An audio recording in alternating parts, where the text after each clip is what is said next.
Hey, thanks, Rob. Thanks, Baker. First of all, how you feeling? Feel good. Just one day at a time right now.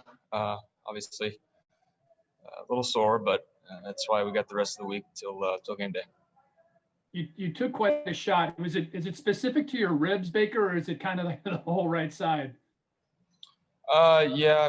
I mean, kind of that whole right side. Everything's intertwined right there. So, I mean, I'm lucky with the way that I landed. That it wasn't directly on my shoulder. Kind of rolled a little bit. So, obviously, it could have been a lot worse.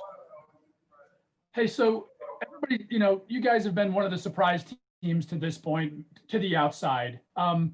You've had quality wins the last 2 weeks. What would it mean, Baker, to go to Heinz Field, where this team hasn't won since 2003, and be a quality undefeated team? Once again, we're not worried about the past. We're worried about right now, and the next game is the most important one. And we have a very good division opponent that we're going up against in their house. So that's the most important part. The focus is on now, and that is Pittsburgh this week. Thanks. Thanks, Tom. We'll go to Nate Ulrich next. Hey, Baker, you mentioned that something was awkward for your wrist on the one play. Did that hold up okay? Yeah, I feel good now on the wrist. Okay. And will you be practicing? That is to be determined. Okay. And are you still confident you're definitely playing Sunday? Yep. Just day by day, still confident. Thank you. Thank you, Nate. Next up is Mary Kay Cabot. Hey, Baker, can you maybe address a little bit about your relationship with Myles Garrett and how you guys seem to be, maybe engaging a little bit more, a little closer this year? Maybe I'm reading that right, maybe I'm not, but it just seems like you guys have kind of developed a little bit of a deeper relationship than you maybe have had before. I think it's definitely expanded. I think as I'm much more comfortable in this system, and like I've said, just trying to be a better leader for this team and reach out to more people. But Myles and I have had conversations, and we know the time is now for us to take advantage of it, and we know why we were brought here, and so we believe in that. And there's just not everything is said between us, but there's certain looks. We both know what we're thinking, and I think that's where you're picking that up from. Thank you. Thanks, Mary Kay. We'll go to Daryl Ryder for our next question. Baker, you just mentioned, this is why you and Myles are here to start playing meaningful football games. Just this game with Pittsburgh is probably the most meaningful one between these two teams in a long time. How excited are you to enter a stretch and be in a position where you're going to be playing meaningful football? That's the exciting part about it. Obviously, division games are always meaningful for us, but they're undefeated. We're 4-1. It's an extremely important game, but that's because it's the next one. So we have to handle it that way, and we're on the road in somebody else's house. Last week you played a good defense in Indianapolis, and you got another good one this week against Pittsburgh. What do you see from them, and what makes them so good? Yeah, both very good defenses. I think Pittsburgh is a little less of just line up and play. They'll show you some looks and bring more pressures, and so I mean it's pretty typical for Pittsburgh. They're physical. They have guys that are making plays, and it starts up front with a lot of those guys that are obviously extremely talented. So we have to handle those front seven guys, and take care of business. Thanks, Daryl. We'll go to Scott Petrick. Hey, Baker, after the game Sunday, you said that was your worst of the five. When you went back and watched film, did you feel the same way? And if so, what maybe bothered you the most? Yeah, I would have to agree with what I said prior. Just looking at the drive before halftime, and then also just going into the second half. Finding completions, I think, is the most important part, which is what we did the weeks prior. But I definitely can be a lot better. But like I said, it's always better to learn from a win than a loss. I think you mentioned some of the high misses when you missed high. When you watch those, is there a common thread, like a footwork or a technique thing, or does it just happen kind of spur of the moment? Yeah, I think the one to Harrison should have led him into the hole more instead of trying to put it on him over the backer. So there's certain things that just going through reads to make the easier throws, not trying to make make the hard throw every time. Just take the completions, make it easy on us, and keep the chains moving. Thanks. We'll go to Jake Trotter next. Yeah, Baker, Myles before the season kind of hinted at that your all's relationship had really even grown just in the last year. He said y'all had really developed a camaraderie as former #1 picks, guys that, are anchors on this team as you're trying to turn it around. Is that the way that you see it? And if so, beyond just kind of like knowing where the other's coming from with the looks and stuff, how that maybe has evolved with you guys? Absolutely. I think that's something that throughout these Zoom meetings, and once again, the stuff we did off the field during those meetings to learn about each other more, I think was very important. And so for me and Myles, we took that personal, and we've done that. So that's where we're at right now, and I'm happy about it. He keeps making plays, and we're trying to lead this team by example and vocally. So he's doing an incredible job of, I think, being more vocal. And so we're proud of him.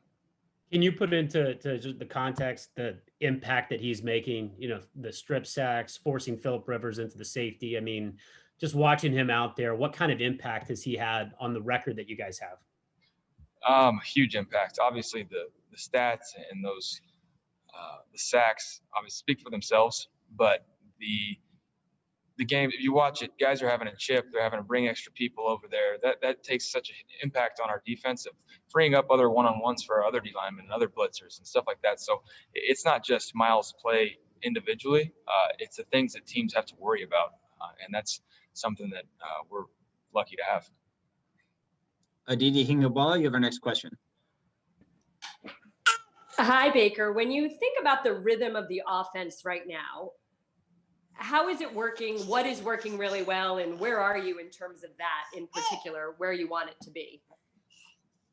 We're efficient when we need to be. I think the consistency can always improve. There's little things you can always improve on, but when we need to be efficient right now, we've made the plays, we've made the conversions, and that's why you're seeing this streak of wins. So we have to continue to do that, but also improve on the consistency when it's not just crucial times, and just help ourselves out. We don't have to make it close. We just need to keep getting better. Nate Ulrich, we'll go back to you. Hey, Baker, just with Watt and Hayward, what kind of test is that front seven? Those are just a couple guys, but what kind of test is that group? It's a great test for us. Another great defense. They bring a physical challenge. They bring the muddy pockets. They'll hit you. They try and impose their will, but that's what our division's all about. So we have to play that ball and match that energy and exceed it. So they're obviously extremely talented, but the mindset of the Steelers defense, they play as one and they play together. So that's the challenge that we're facing. You've been complimentary of the O-line, obviously, throughout the season. But just, I mean, if you go against a team like the Steelers, they're so physical with what you just said about their front. How much confidence do you have that, you have the guys up front now, or you can go into any game like that, and if it's a dogfight, you guys can do what you need to do? Well, I believe in our guys first and foremost, no matter who we're facing. Obviously, the challenge that the Steelers defense is, it brings plays that we're going to have ups and downs throughout this game. It's not going to be perfect, and we know that. That's what comes with these challenging games when you play great teams. So we know that we just have to do our job, and then if something happens, good or bad, move on to the next play and do our job again. Next one, I'll go to Marla Ridenour. Yeah, Baker, when you were looking over the games, I mean, in the second halves, have you put your finger on anything about that? Do you think maybe you're taking more chances just as you feel more confident? Anything there you've noticed?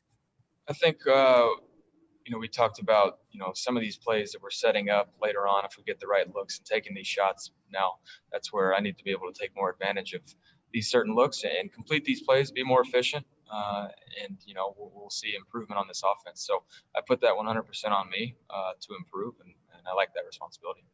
Thank you. Thanks, Marla. Back to Mary Kay Cabot. Hey, Baker, just wondering how, are you guys heading into this game knowing that you might have to kind of support Myles in Pittsburgh if he gets any heat from the fans? And again, I know it's not 70,000 fans, but what is this sort of mindset of you guys as teammates in terms of what what Myles might be facing based on what happened last year? I mean, I think it's about right now, and we're always going to have our teammates' backs. We're worried about the right now, and we're playing the Steelers. We're not worried about what happened last year. We've moved on. Everybody's, wants to make a story of it, but we're focused on right now, and that task at hand is playing the Steelers and doing our jobs to the very best we possibly can, and that's the focus. Okay, thank you. Scott Patrick, you're up. Hey, Baker, you've played the Steelers for a couple of years. Is their defense change at all, or is it the same kind of year in and year out? And then how do you think your new scheme kind of matches up with their defense? They're consistent, same coordinator, a lot of the same personnel. Now they'll have different flavors of the week that they bring, and that's what you have to adjust and adapt to. But they're very good at what they do. So they're not going to change it up too much. They're not trying to reinvent the wheel. They're going to add in certain mixes, different looks. But that's the challenge at hand for us. But offensively, it's another physical game, so we have to treat it, trying to establish the run game and be efficient in the pass game. So that doesn't change mindset-wise for us, but I think scheme-wise with what we're having right now, we're continuing to improve, and that's no matter who we're playing. Thanks. Let's take three more. Jake Trotter, Aditi, and Tom. Jake, your line's open. Hey, Baker, you referenced Myles, being more of a vocal leader. Is that how do you think that's impacted some of the guys defensively? And then you also said that you guys have, you away from the Zoom calls had kind of developed your relationship even more. Could you elaborate on maybe what that looked like, considering you guys were not in the same building for much of the offseason? Yeah, so I think when you get a guy like Myles, it's obviously a great leader, but he's more by example, typically. When you speak, it speaks volumes. People listen. So I think that's when his voice is heard, it radiates throughout the building. So that for starters, that's why, he has such an impact this year, not just on the field, but off. And then, between text messages and all this stuff that we're trying to accomplish, not just on the field, off the field, I think that's become a great way for us to learn more about each other. Obviously, like I said, off the field, but who we are as people. And I think that's extremely important for people to build relationships. Yeah, we're fighting for the same goal to win a Super Bowl, but there becomes much more want and will when you know these people off the field. Last two, one to Aditi, then one to Tom. Aditi, go ahead. Baker, one of the things that Mike Tomlin said this week about your offense is that the strength of the pack is actually the pack, that it's not about individual superstars, but how many of you there are. Do you agree with that? And how about the pressure on you to manage everybody? Do you feel that has settled in some way, that you're responding to who needs what to feel engaged? I would agree with Coach Tomlin on saying that the strength is, we have a lot of weapons, but it's about us doing our job. These guys are all doing their jobs efficiently, and that's the most important part. But like I said a couple weeks ago, I talked to AVP and Coach Stefanski before the season. My job is to go through the reads and distribute the ball, and that's up to them to, call the plays and dial it up for these guys that need and want their touches. So we're just trying to be efficient and win games, and that's the most important part, and that's the best part of how we're playing right now. And our last one will go to Tom Withers. Tom, go ahead. Thanks, Rob. Baker, you line up against Myles in practice, and when you go against a game wrecker like that as a quarterback, when you're coming to the line, whether it's Myles or an Aaron Donald or something like that, do you naturally look to where he's at before the snap? Absolutely. You have to know where those guys are for protection, sliding, for chips, all the stuff to add in to where you can not allow him to be a game wrecker, because that's what those guys are. Very talented, very gifted, but like I said earlier, that it's not just the plays that they make individually, it's those things that they can create for other guys in those one-on-ones. And we have great players around him, so that's a great part about having Myles on our team as well. And obviously you guys are only 5 games in and you got bigger goals. But Baker, if somebody asks you, is this start at 4-1 so legitimate for this team, why you guys should be taken seriously, what would you say? We're taking it one game at a time. I know I'm truly not worried whatsoever about what everybody's saying, if we're legitimate or not. We're taking it one game at a time. And so that's all that matters.